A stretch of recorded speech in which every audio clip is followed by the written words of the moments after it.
Benim kanalıma geleniz için, tanıdık gelmeniz için size minnettarlık bildiriyorum. Benim bu kanalı açmamın sebebi, yani maksadım, Türkmen milli naharlarını başardığımdan pişirip görmek.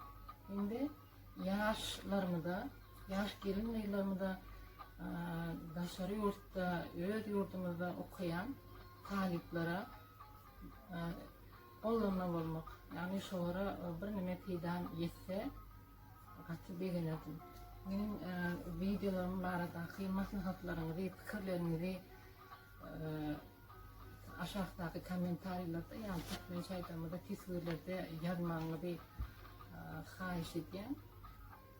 Benim ikinci pişirip görkezlik naharım, Türkmenin milli naharı olan kakmacı.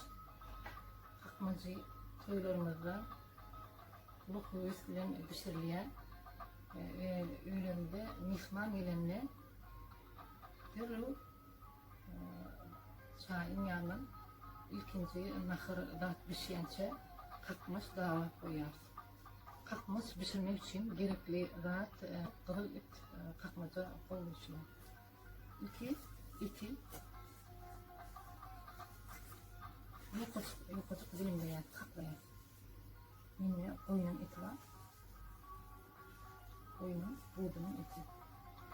Yine şu olmuştu. Yağlıca yıkalım. Yağlarından ayırmadım.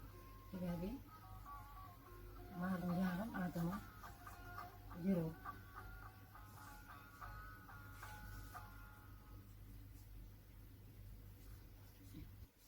Nasıl yapacağız? Bu kadar.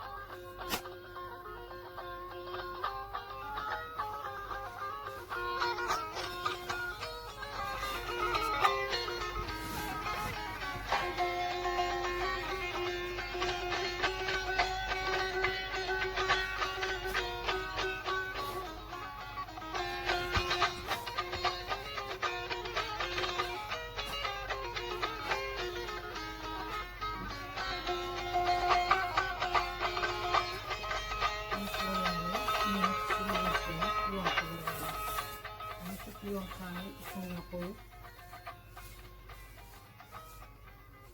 şundan insan ile yumuşatıyor.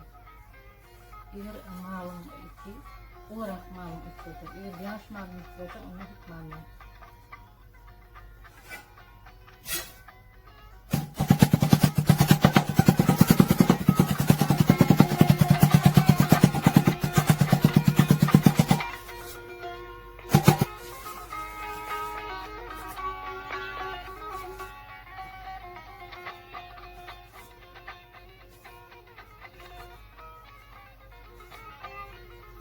Doğru'nun da adı iyice. Bir saat, yarım saat koysam az oluyor.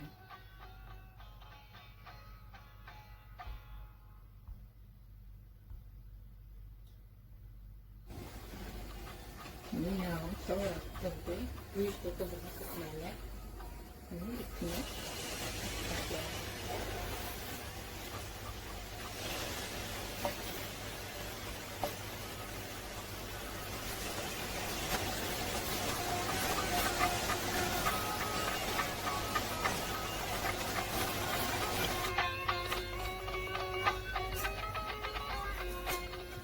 Kızarmak yutmaya.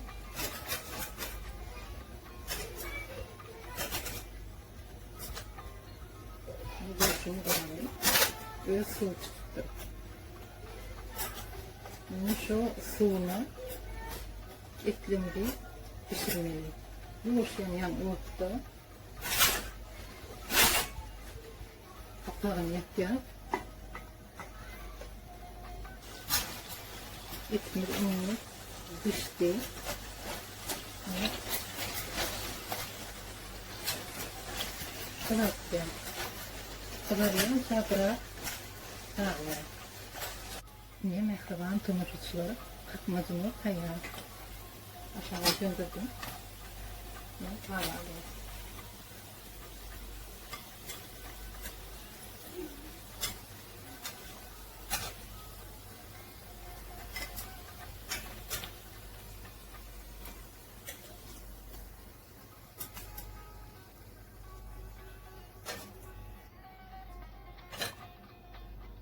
Yağmur diye.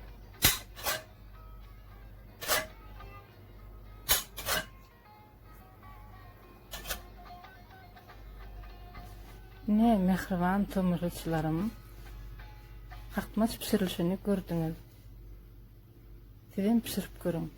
Katı kıyın değil. Halanmasan layık koyun. İşteğiniz açık bolsun. Yaxşı ullerde tağlıkta duşayan çaq boş tağ olun.